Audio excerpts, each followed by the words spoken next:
my podcast, Keep It Positive, Sweetie.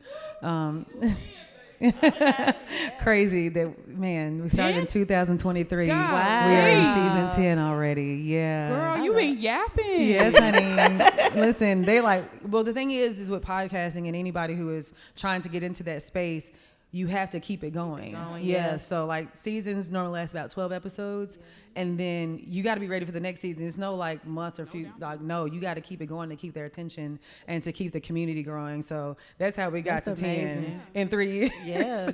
Yeah. But I think that is what shifted my purpose. You know, I started it. Shout out to DeVal and Denora Pena. They were the ones that said, hey, like, you need to talk more. Like, people don't know who you are. They see this girl who takes fly pictures. She dresses nice, but we don't know your personality, what you stand for. So I started the podcast, and for me, I didn't understand how much I needed it at first, you know? And then when I saw the reaction from the people that watched it, I was like, oh, wow, this is something that they really need. Because, you know, you watch podcasts, a lot of the ones that are getting all the viewership are clickbait and negative and messy. And I was like, I don't want to do that, you know? So I may not have millions of views every week, but the impact that I'm making is very mindful and intentional. So that would be the thing that definitely shifted my purpose. And I'm finally walking in it because season 3 or 4, I was like, this is getting too churchy. I ain't feeling it. And like, I was in a different place in my walk. So I was running from what God wanted me to do. Wow. And baby, he Jonah'd me and said, get back over here, spit me right back out and put me where I was supposed to be. I said, all right. That's so crazy. Because me and my best friend were just talking about content as a whole and how when we get into our studies or our devotionals with church, and that being the primary thing that we're doing, it naturally comes up in conversation. And I can count on both hands how many times I've said, well, I refer to my pastor for this and my Bible for this. And it shows up in my content. So it makes me very like, I don't know if my audience will receive this, but at the same time, it performs better than everything else. Because it's authentic. Yeah.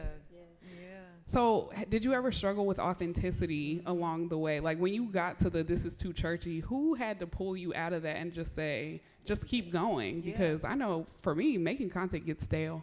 And then it'll be 1 month turns into 3 months and nothing has gone up again. Right. It was actually Ashana, my other manager. She managed me with Wes. And at that point, guys, I wanted to change the name of the podcast. Oh, wow. Yeah, I was trying to pivot. We're gonna take this in a negative, Nancy. We're gonna take this in a new direction. She was like, what? No. Yeah.